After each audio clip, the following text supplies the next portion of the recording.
Ebony Price, and I'm a commissioner with the Arts and Humanities Council. And personally, I wish there were more of us, but then I don't, because I see some very cute, handsome, well, the back of a beautiful head in a beautiful carrier. Bobby, you remember that carrier? Yes? Okay. And we have a special guest with us, and I'm going to let her introduce herself. But as far as the arts and humanities end of it, I wanted to welcome you all here today. I'm trying to use my teachery voice so I don't scare anybody.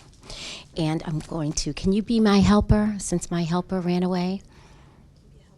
Can you be my helper? Because Bobby ran away. Uh-oh. Bobby, are you going to help too? Here. Come here. Come here, you guys. Can you give this out? Thank you. Can you give this to your mommy? Can you give this out?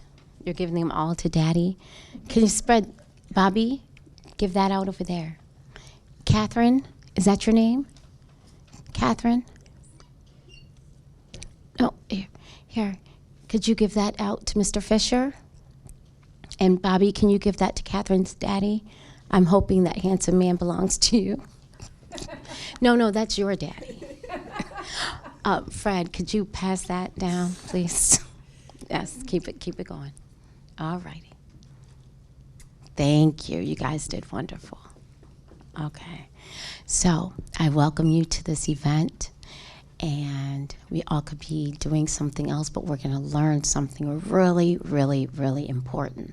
So when you get to high school or the University of Maryland or Harvard or sometime in the next couple of years. Yes, Harvard or Stanford or Duke, who's awesome. Duke is like the most beautiful school ever. Then you can tell them you've already taken civics and history because you're going to get a wonderful lesson today. Okay? So we're going to give a rousing round. Do you know how to give a round of applause? Catherine, do you know how to do that? Bobby, do you know how to give a round of applause? Okay, I've lost everyone. So here we go. I don't need it. I'm mic'd. Oh, you're mic'd. I'm mic'd. Oh, okay. Hello. All righty. Hi, everybody. I'm Janie Meneely, and I'm here to do Chesapeake Songs and Stories. I'm going to tell you a little bit about the Chesapeake Bay Watermen and what they're doing right now. Maybe Saturday, because they work on Saturdays. They might, right this minute, be dredging for oysters in a beautiful sailboat, just like that, the skipjack. And those are 3 skipjacks. They're not dredging for oysters right this minute. They're actually racing each other because they have skipjack races every year in different places. This is a skipjack that's being worked. The men on board that boat are hauling oysters up from the bottom of the bay. Do you know what an oyster looks like?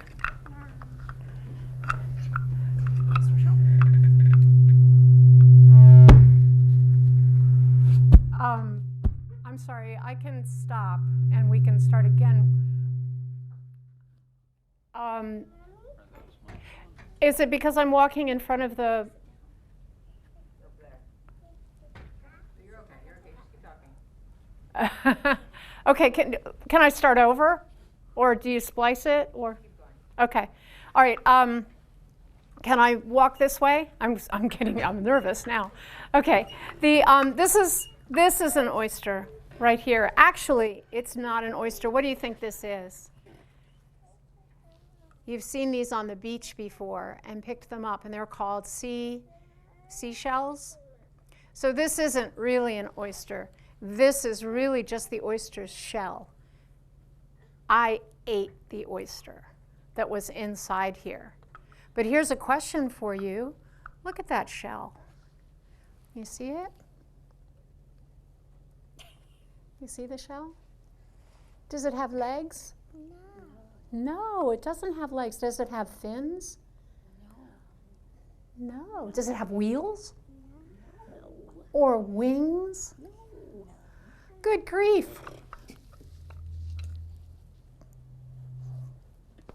Doesn't have nothing. An oyster just sits there all day long. It can't run away from you. It can't hide. So do you think they're easy to catch?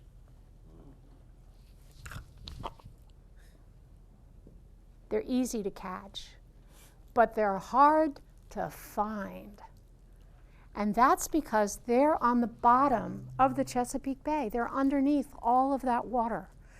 And you can't see them because you can't see through the water. So you don't know where they are. So when you're on your sailboat, when you're on your skipjack, can you all say that word? Skipjack? Skipjack. Skipjack. I think that's such a great name for a boat, skipjack. And that's the Maryland State boat. When you're on a skipjack sailing along the top of the water, you'll get to where you think you're going to find oysters. You're pretty sure you're going to find oysters. You may have found oysters there last year. You may have found oysters there last week. And when you get over where you think the oysters are, you drop a dredge.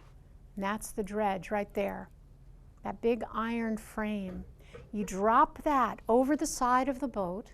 It drops to the bottom. And when the boat is sailing along, that dredge just follows the boat, but it's dragging along the bottom. And can you imagine what gets caught up in that dredge? If you're lucky, it'll be oysters. Like they've made a big pile of oysters on their boat. And what they're starting to do is they're going to start culling through the oysters. There's a big pile of oysters there, and they're going to pick one up and go, that's the size of my fist. I can keep that one, and they're going to throw it over there in that pile. And they're going to pick up another oyster, and they're going to go, uh-oh, this one's kind of small and puny. And they're going to throw that over the side. Now that's if they're lucky. If you have a dredge that's dragging along behind the water, behind your boat, and it's scooping up whatever is on the bottom of the bay, what else might come up in an oyster dredge? A crab. Maybe, but probably not, because in the wintertime, crabs like to dig down in the mud, and so they're not on top anymore. They're hibernating. But what else might come up in an oyster dredge? What's in the bottom of the ocean? They might get a fish. If they get a fish, the watermen are really happy because they can cook that fish for lunch, and they'll have fish chowder or fish stew. They might get some seaweed. There's lots of seaweed in this pile here, that shaggy stuff there. But you know, last year I have a sailboat, and I like to go sailing in my sailboat, and I was out sailing in my sailboat. It was early in the morning, and I was drinking my coffee, and I was just having a lovely time, and a friend of mine, well, a neighbor of mine, came out in his motorboat, his powerboat, and he went, ha, ha, ha, there's Janie on her sailboat. I'm going to tease her. And he went in circles around my sailboat in his fast motorboat, and he kicked up waves, and the waves came and hit my boat, and I rocked to and fro, and my coffee cup, sploosh, went overboard, and it was full of coffee. Now that coffee cup is sitting on the bottom of the bay. Do you think it might come up in an oyster dredge? Yes. I think it might. And do you know what? Now my coffee cup accidentally went into the water because I would never throw anything into the bay. You wouldn't either, would you? But you know, 100 years ago, people deliberately threw things in the bay. That was how they got rid of their trash. They would go to the end of the dock and they would dump the trash off the end of the dock. Out of sight, out of mind. The bay would swallow up the trash. Nobody would see it. Everything was clean and neat. Now, the oystermen, when they're dredging for oysters, they pull up all sorts of stuff. One of them pulled up a bicycle. Can you believe it? A bicycle in the middle of the bay. One of them pulled up an old bottle. He knew it was an old bottle because it didn't say Pepsi Cola on it. It didn't say Sprite. It didn't say anything, but it had a funny mark on the bottom. And he took that bottle to an archaeologist and he said, "What do you think about this bottle? What do you think about that funny mark on the bottom of the bottle?" And the archaeologist looked at the bottle and he said, "Oh my gosh, that mark matches the mark of a glass blower who worked in London in the 1600s, 400 years ago.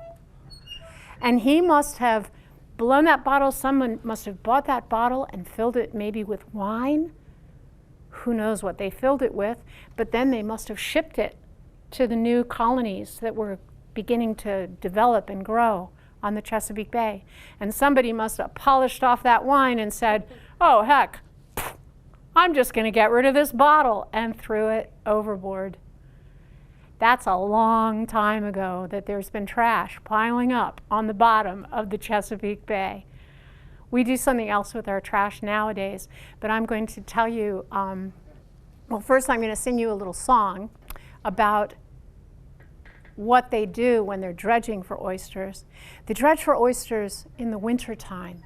You can see how these guys are dressed. Does it look like they're hot? They might be a little bit wet. This guy has on pants that are going to be waterproof. But they're definitely out in the middle of the cold weather. They dredge all winter long. And if you were to ask a dredgerman, if you were to come up on a skipjack on the side of the dock and it's a cold winter day, and you're thinking, "Mr. Skipjack Captain, what in the world are you doing out on your sailboat, out in the middle of the Chesapeake Bay, out in the middle of winter?" Now he's going to use Waterman's language. You'll have to forgive me. This is what Waterman would say. He would say, "I'm freezing my butt off. That's what I'm doing out there in the middle of the Chesapeake Bay. I'm freezing my butt off." And that's part of this song. So I'm going to sing you a song about freezing our butts off on Chesapeake Bay. And I hope you'll sing along with me. Do you like to sing?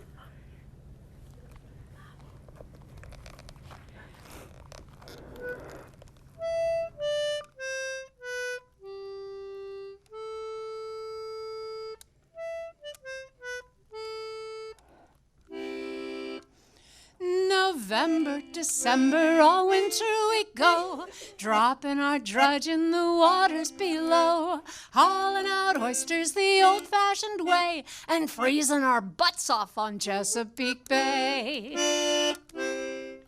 Gonna pull on my boots, gonna button my coat, gonna head for the harbor and untie my boat. The stars are still out and the sky is still gray. It's oystering time on the Chesapeake Bay. November, December, all winter we go, dropping our drudge in the waters below, hauling out oysters the old-fashioned way, and freezing our butts off on Chesapeake Bay. Sometimes it's so cold, my fingertips freeze. My teeth start to chatter, I shiver and sneeze. My feet turn to ice cubes from working all day, dredging up oysters on Chesapeake Bay. November, December, all winter we go. Can you sing along with me? November, December, all winter we go, dropping our drudge in the waters below, hauling out oysters the old-fashioned way, and freezing our butts off on Chesapeake Bay.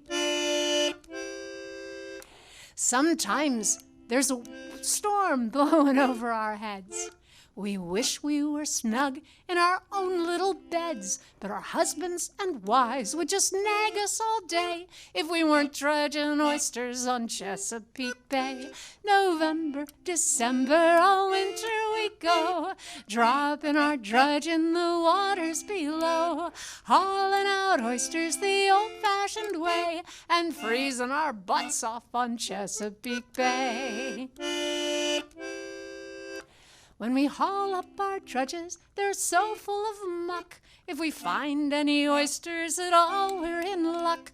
If we sold all the garbage that folks threw away, We'd get rich dredging oysters on Chesapeake Bay. November, December, all winter we go, dropping our drudge in the waters below, hauling out oysters the old-fashioned way, and freezing our butts off on Chesapeake Bay. November, December, all winter we go, dropping our drudge in the waters below, hauling out oysters the old-fashioned way, and freezing our butts off on Chesapeake Bay. That's always a big hit with the 4th and 5th graders. You can imagine. Now, I'm going to tell you a story. I'm going to tell you a story about somebody who got in real trouble throwing something into the water. I'm going to tell you the story of Woolly Bear and the bad luck underwear. Do you know what this is called? This is red woolly underwear, flannel underwear. And this keeps you warm in the wintertime. And they used to say, I don't think they say it anymore, but it used to be, they would say the skipjack captains would put this red woolly underwear on the first day of the oyster season, the first day of the winter dredging season. And they wouldn't take it off again until the last day of the winter oyster season.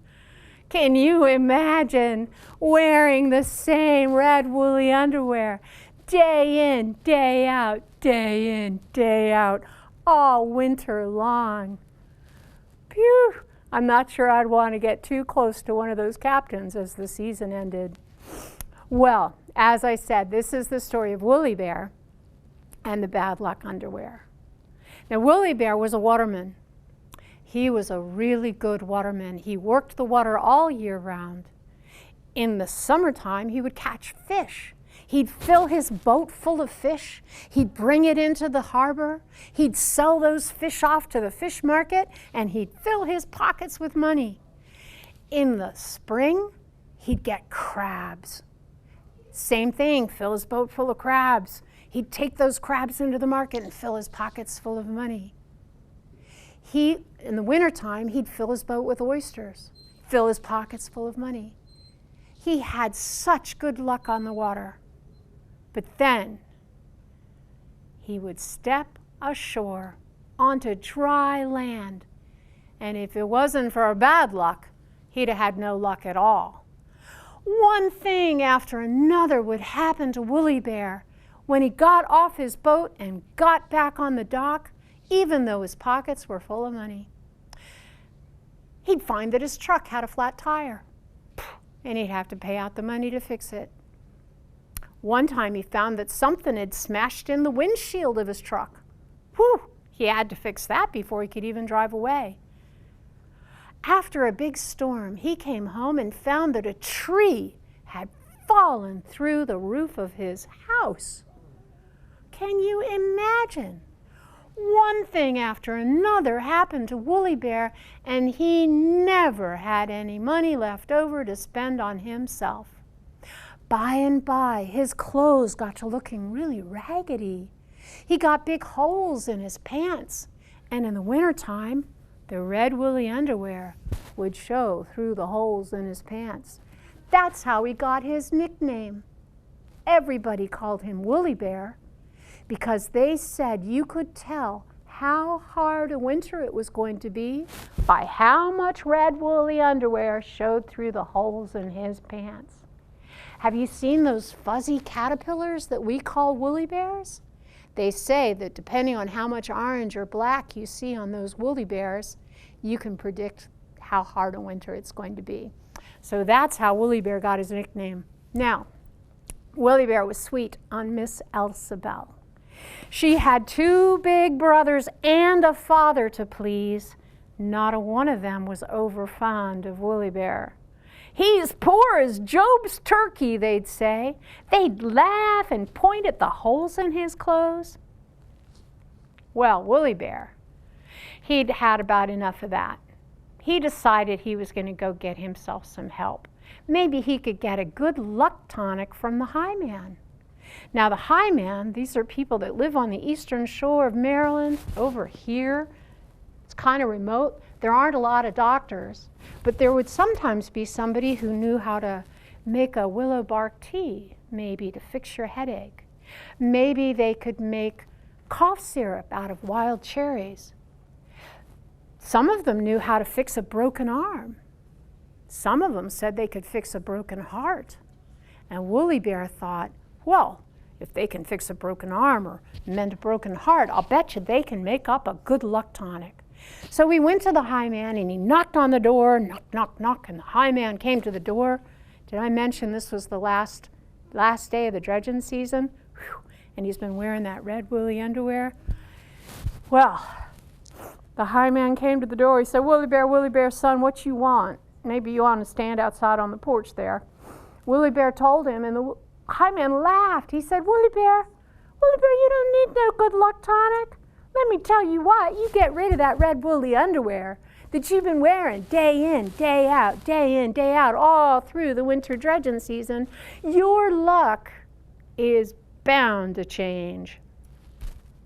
Well, Woolly Bear thought about that for a minute. You know, he'd have had to pay for the good luck tonic, but the high man was giving him advice, and you could get advice for free. So he took the high man's advice. He went down to the dock and he stripped off his clothes and he tore off that red woolly underwear and he pulled his clothes back on real quick before anybody could see, and he took that underwear and he chucked it, boom, right into the creek. Then he picked back his hair, he picked himself some flowers, he set off to find Miss Elsabelle and keep her company. He found her. She was sitting on her front porch swing, feeling kind of lonesome, and by, they got to chit-chatting about the weather. When all of a sudden, Miss Elsabelle's younger brother starts into hooting and a hollering down at the dock, and it sounded like this. Woolly Bear, I'm gonna get you. You gonna help me with that? You wanna try it? Woolly Bear, I'm gonna get you. Well, Woolly Bear and Miss Elsabelle, they ran down to the dock to see what's the matter. And what's the matter was this. Miss Elsabelle's younger brother had been hankering to have himself some steamed crabs. So he'd gone down to that very same dock that very same morning, and he'd set his crab trap off the end of the dock. And when he came down that night to pull up that crab trap and get himself some crabs, what was wrapped around the crab trap? But Woolly Bear's red woolly underwear. And it was so rank and so ripe and so stinky, not even the crabs would come near it. Well, Miss Elsabelle's younger brother, he was so mad he would not be satisfied till Woolly Bear paid up right then and there so he could go up to the crab house and buy himself crabs for dinner. Well, if you've bought crabs lately, you know that emptied out one of Woolly Bear's pockets. And then Woolly Bear still has the red woolly underwear. He thinks for a minute. He takes the red woolly underwear and he just sort of bunches it up. And he gets in his workboat and he motors up the creek. Brum, brum, brum, brum, brum, brum, brum, brum, brum. He gets out into the river, and when he gets out into the river, doop, he just throws that woolly underwear back in the river again. He motors back into the dock. He slicks back his hair. He picks himself some flowers. He sets off to find Miss Elsabelle. He finds her. She's sitting on her front porch swing, feeling kind of lonesome, and by, they get to chit-chatting about the weather. When all of a sudden, Miss Elsabelle's older brother starts into hooting and a hollering down at the dock. And it sounded like this. You gonna help me? Woolly Bear, I'm gonna get you. Oh, Woolly Bear and Miss Elsabelle, they ran down to the dock to see what's the matter, and what's the matter was this. Miss Elsabel's older brother had been out in the river working his trot line. Now, a trot line is another way to catch crabs. You get a long piece of line and you tie it onto something that's going to float. And about every 18 inches or so, you tie some crab bait. Maybe bull lips, yum yum, or salted eel. Ooh, the crabs love salted eel. And you tie that bait on and get it all lined up with bait. And then you go to your favorite spot in the river and you drop the float into the water where it lands with a gentle splash. And then you peel out that line that's all baited up with bull lips or salt eel. There's another float on this end, but I don't have that one. And it all settles to the bottom except for the floaty bits. And when he's got those that trot line set, he takes his motorboat, it's a workboat, and he picks this up and he puts it on a little roller on the side of his boat, kind of like, almost like what you'd make pie crust out of. And he puts it on that roller and he motors along. Brum, brum, brum, brum, brum, brum, brum, brum, brum, brum, brum, brum. And as the crab line comes up, the crabs are hanging onto that bait, and he scoops them up with his crab net, puts them in his boat.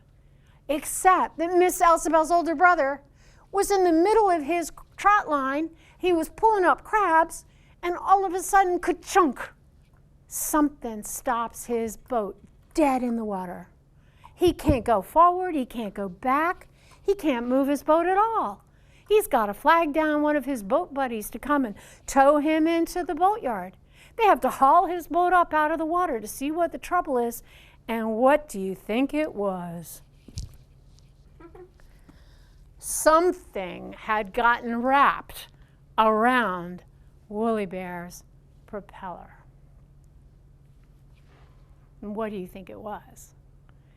The red woolly underwear. And Miss Elsabel's older brother, he was so mad.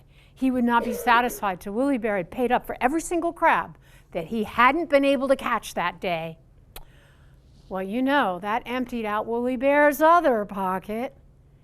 And he still has the red woolly underwear. He thinks and he thinks and he thinks.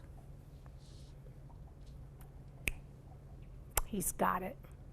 He goes and finds himself a big stone. Now that, in and of itself, is quite a task on the eastern shore because there just aren't very many stones.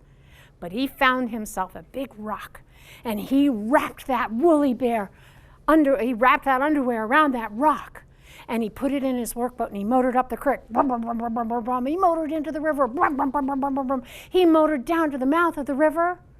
And when he got to the mouth of the river, he didn't pay any attention at all to what he did with that woolly underwear. He chucked it over his shoulder, and he just motored on home.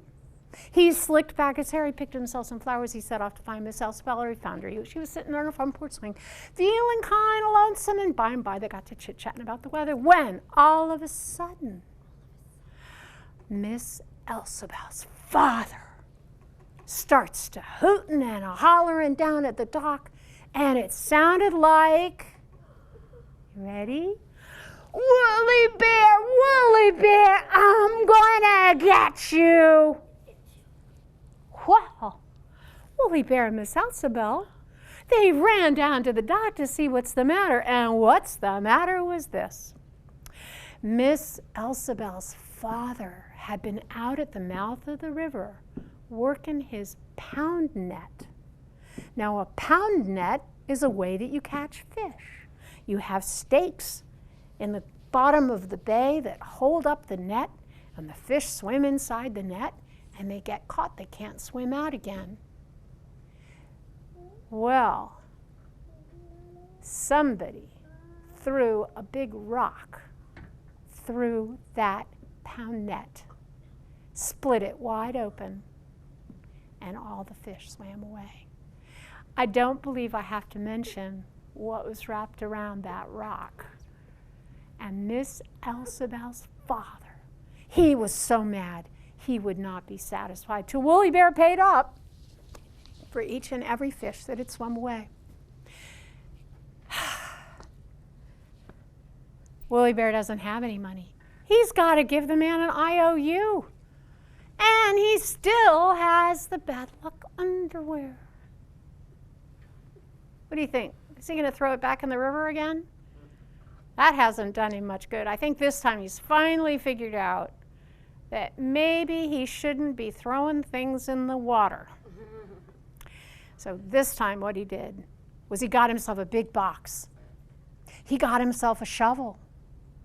And he got that red woolly underwear, and he went down to the deepest, darkest part of the Chesapeake Bay swamp. And when he got there, he started to dig. He dug, and he dug, and he dug, and he dug, and he dug, and he got a big hole. And he got that box, and he opened that box, and he put that red woolly underwear into that box, and he closed the box up, and he took the box, and he dropped it into that great big hole. And he covered it all up with dirt, and he took his shovel, and he walked off to find Miss Salsabelle and keep her company. But while he was digging that hole, who should be watching him but Pirate Jack, the meanest, the richest, the most absent-minded pirate that ever sailed up the Chesapeake Bay. And Pirate Jack had come to that very self-same deepest, darkest part of the Chesapeake Bay swamp so as he could bury his treasure. Only, oops, he'd forgotten to bring a box. But he saw Woolly Bear's box. And as soon as Woolly Bear was out of sight, Pirate Jack came skulking out from around his tree. And he dug and he dug and he dug and he pulled up that box and he opened it up and phew, there's something in there that really stinks. But you know what? Pirates really stink too, so he didn't notice. And he put all his treasure inside that box. He closed the box up, and did I mention that he was also the laziest pirate that had ever sailed up the Chesapeake Bay? He didn't even want to dig another hole. He just dropped it right back in the self-same hole it had been in to begin with. He covered that hole up, he stomped around on top of it, he got in his boat, he sailed away, forgot all about it, because that's what pirates do. They're always burying treasure and forgetting where it is. Meanwhile, Woolly Bear found Miss Salsabelle. She was sitting on her front porch swing, feeling kind of lonesome, and by and by they got to chit-chatting. But this time, instead of chit-chatting about the weather, they're chit-chatting about how maybe they'd like to get married. Miss Salsabelle ran to tell her father and her two big brothers, and they said, "Marry Woolly Bear? You can forget that. Woolly Bear doesn't have enough money to take care of himself, let alone take care of you." I'm going to tell you a little something about Miss Salsabelle. She's an Eastern Shore girl. She's got a mind of her own, just like you and me. And she says to Woolly Bear, "Woolly Bear, you get me a long piece of rope, and I'm going to climb out my window tonight. We'll just elope off to Baltimore." Woolly Bear didn't have a long piece of line. Rope, gosh. And you know, Miss Salsabelle, she didn't live on the second. It's not like she was up high.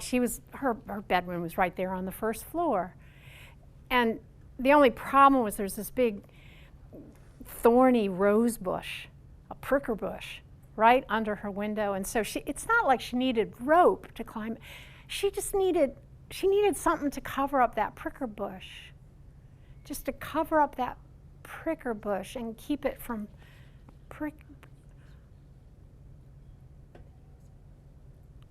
What do you think Woolly Bear thought about?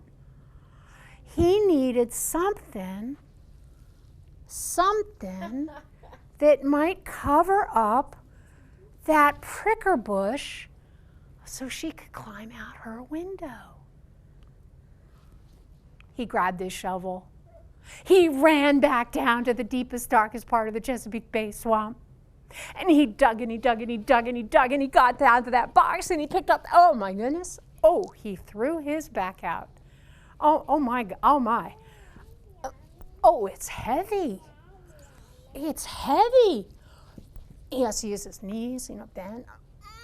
Oh my, He gets that box up out of that hole. He opens it up. And what's inside?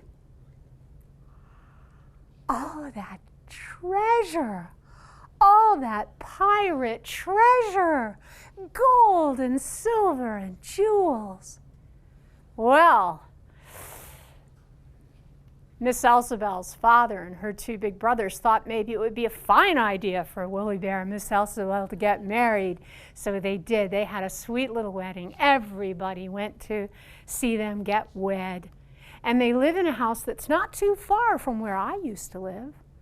And when I went on my power walk at night, I'd see them on their front porch. They'd be sitting on their front porch swing, chit-chatting probably about the weather, and I'd smile and wave, and they'd wave back. But what's really fun about walking past Willie Bear and Miss Elsabel's house is they have a flagpole in front of their house. And what do you suppose they have flapping away at the top of their flagpole but that bad luck underwear? And that is the story of Willie Bear and the bad luck underwear.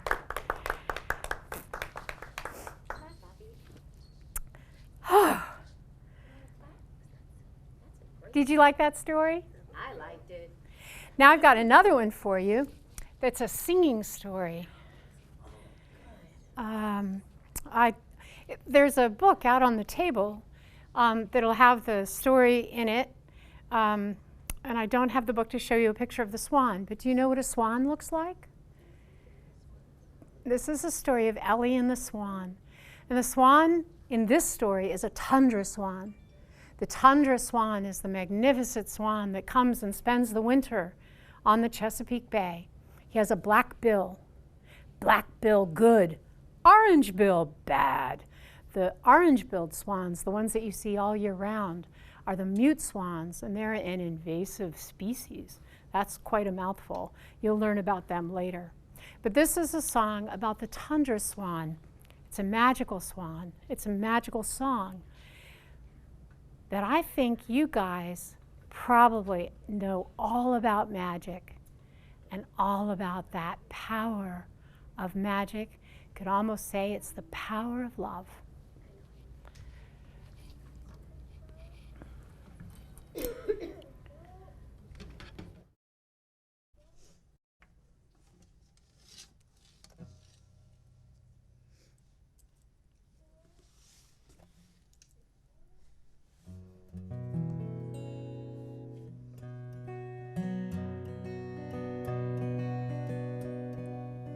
Ellie went down to the waterside one morning oh so early. There she spied a single swan amongst the rice and barley. He was so stately in his grace, feathers white as lilies. Ellie did delight in him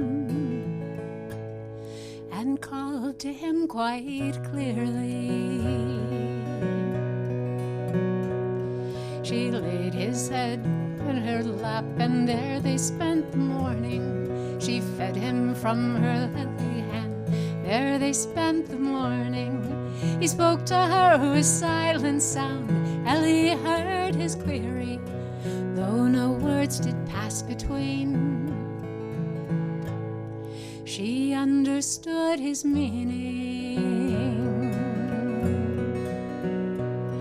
Oh, come and fly away with me, come and fly away with me, come and fly away with me, he softly did beseech her. My love, you know, I cannot fly, though I would follow with you.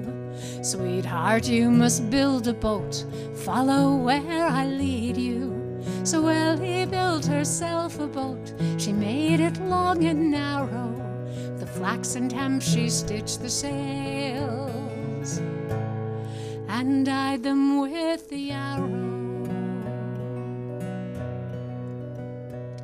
She set her rudder to the north, sailed beyond the river. Out on the mighty ocean swell, Swan made one to lead her. Far along the coast they went, Swan flew high above her, till at last they came unto frozen Arctic tundra. Oh, come and fly away with me, come and fly away with me, come and fly away with me, he softly did beseech her.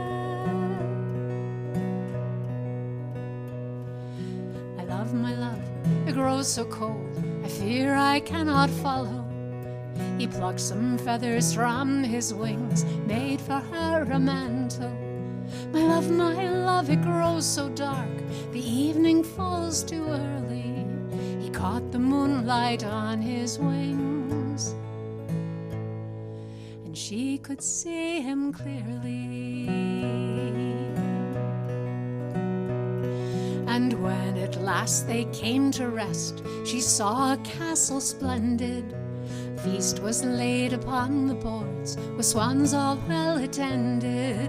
Swan, my gentle loving swan, where have you gone off to? Love, I'm here beside you now.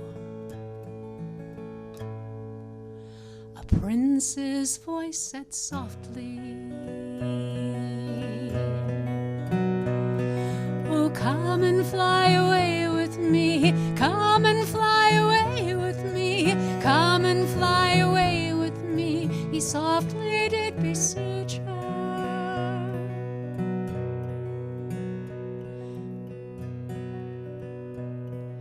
So Ellie, she did take his hand, took her place beside him.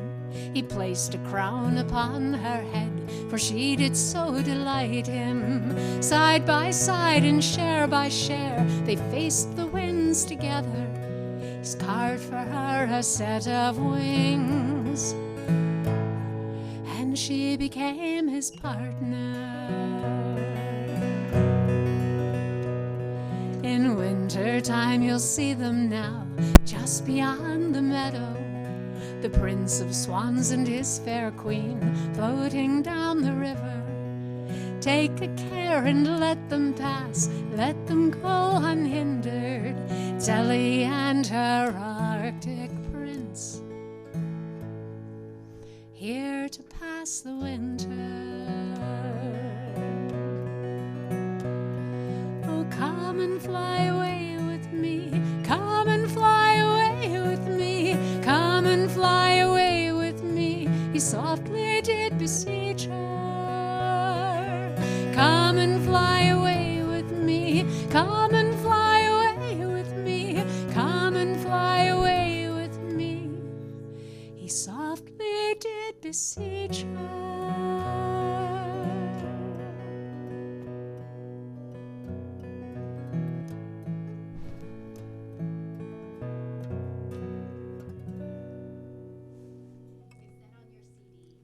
It is. But they're all trying to take a nap to that song. That was the idea. Did the baby sleep too? There's a, it's on the CD. If you buy the if you want to buy the book is $20, but I'll throw the CD in for $5. It's a $25 bargain. But there's also in the book a download card so that you can download the song, just the song. And in the back of the book, there's the music for it. So you can go home and play it on your own guitar or play it on the piano, whatever. It will sound nothing like that. Oh, ooh. Well, I'll finish with a little song. We'll put this on again.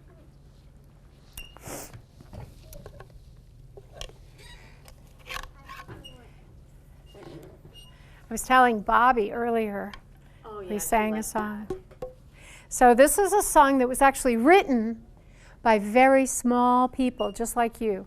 They were in a nursery school class, a nursery school kindergarten class, and I was there and we were talking about Chesapeake songs and stories, and then I asked them if they wanted to write their own song, and this is the song they came up with. But first, maybe you want to see the turtle shell. You all saw it, I think, already, but there's the turtle shell. That's a terrapin shell. I found it on a place called Taylor's Island. I was there, and it was sitting just waiting for somebody to come and take it. Can I touch it? Yes, absolutely. Oh, wow. Was anything done to preserve it, or that's just how you found it? It's just how I found it. Touch it? Yeah. Do you want to feel the turtle shell? You want to feel it? It's cool. It's cool. And the nice thing about this particular kind of turtle is if we were all here and the turtle still lived here, he'd have tucked himself all the way inside so that you wouldn't have been able to touch him. That's rougher than what I thought because their skin is, well, it's rough. Yeah. I've felt the turtle before, but I guess it would have to be rough for them to. And you can see the backbone. Oh, in there yeah. as Oh, well. my gosh. Oh, wow. That is so cool. Are you going to show the girls how to play it? So Yeah. that's the turtle spine. Yeah. Yeah, I guess the shell sort you of see it, Catherine? spreads out You see the spine? the backbone of the turtle. Isn't that cool? Yeah, it's in there. Yeah, it's in there. That is neat. Did you like that? There you go. You got the rhythm. Go ahead, keep doing it. And I'll sing the song.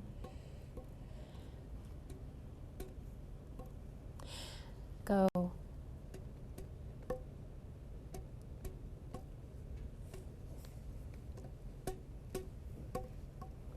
Remember, Abby? Turtle, turtle, terrapin, saw the water, took a spin, took the water, took a swim. Turtle, turtle, terrapin. Turtle, turtle, terrapin, stuck his neck out, pulled it in, stuck his neck out, pulled it in. Turtle, turtle, terrapin. Turtle, turtle, terrapin, felt the seaweed tickle his chin, felt the seaweed tickle his chin. Turtle, turtle, terrapin. Do you want to try? Turtle, turtle, terrapin, saw the river, took a swim, saw the river, took a swim. Turtle, turtle, terrapin. It's your turn. Do you want to try? Ah, very good. You're a drummer. That was great. Turtle, turtle, terrapin, felt the seaweed tickle his chin, took his head out, pulled it in. Turtle, turtle, terrapin. Very good. Very good. Well, thank you all very much for coming out today and coming to hear the stories and the songs. I hope you enjoyed them. Did you like the swan? A swan that turns into a prince? That's magic. And then turns back into a swan again. You might meet him if you're out in the Chesapeake Bay in March especially. That's when they all seem to be in this area. You might just see Ellie and her Arctic prince. So thank you all. Thank you so much. Thanks for coming out, everyone.